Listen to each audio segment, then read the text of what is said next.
Welcome to our Money Chats. You can reach us at Our Money Chats on Twitter and also Gmail, ourmoneychats@gmail.com.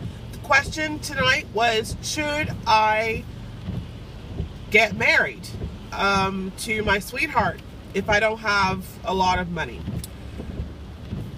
If your sweetheart requires you to have a lot of money before she can marry you, or if your sweetheart said you need to be rich, I don't want to marry a poor girl, or whatever, I don't think that person is for you. I think the common sense question, the common sense attitude toward this is that you want to make sure you're both financially able to handle emergencies. Do you have an emergency fund? How much student loan debt do you have that's going to interfere with us getting a house? You want to make investments together. I used to think that being single was the best way to live. You don't have to deal with anybody else. You can just live your life, and you just, have a dog and go home every day and maybe party with your friends and just have a lot of close friends, and that's all you needed.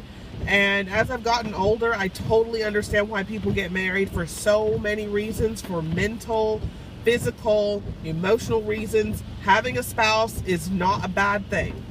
Now, I don't have one, but I see why people have them. And I totally agree with the concept, totally agree that it's a smart thing to do if you are with a smart person.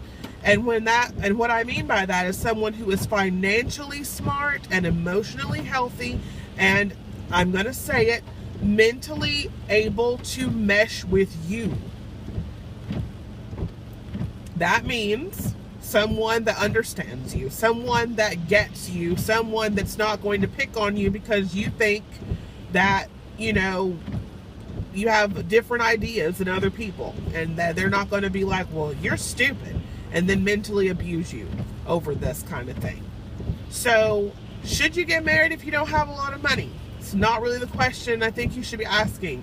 You just need to make sure you have your emergency fund, make sure that you all can take care of one another, that you both are bringing something to the table, and that, one person isn't carrying the load all the way. It's just very hard when one person is doing everything.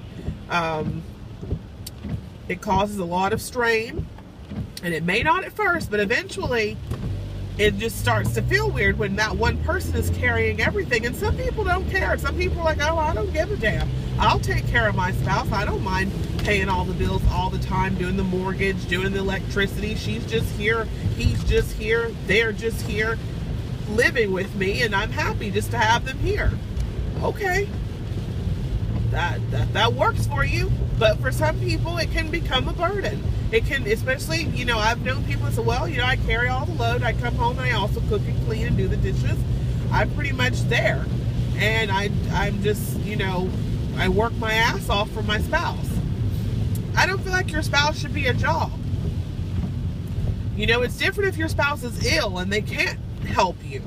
But if your spouse is healthy and well, I feel like they should be contributing in some kind of way. And if both of you are not willing to have those conversations about contributing to the house chores, to investing, to learning about how to take care of each other during emergencies, and just generally bringing something positive to the table every day. Like every day you should be bringing something good.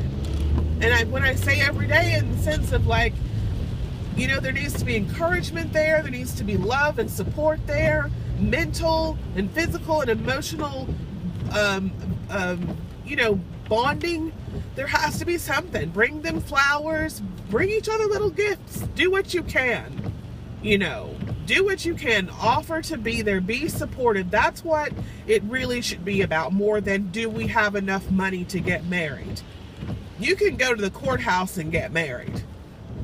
Depends on what you want. If you need a big, gigantic wedding with 90,000 people and 17 cakes and 14 different, whatever ceremonies. Hey, I come from one of those cultures where that's like a big thing, where you really want to have a 5-day long wedding with all 5 ceremonies and all this stuff. It's usually $1 million to put those things on. But at the end of the day, you have to answer to you and your spouse. If you don't have the money to do that right now, but you really want to get together and you're like, I still want to make a life with you and I want to invest with you, go ahead. be bold, be yourselves.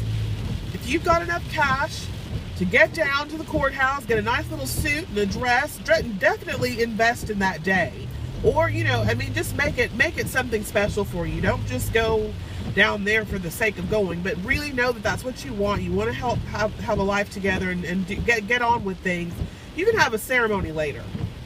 I don't think you should wait. I think you need to go on and do it. I just really think that people who wait too long and have every excuse in the book, they don't really want to get married anyway. They're just looking for excuses. If you really want to do something, you're going to do it. You're going to find a way. So no, I don't think that there's such a thing as being too poor to be married. I think it's a matter of, are you all thinking and planning accordingly for a life together? This has been another moment with Our Money Chats. You can reach us on Twitter at Our Money Chats. You can also send us an email at ourmoneychats@gmail.com. Thank you so much for listening.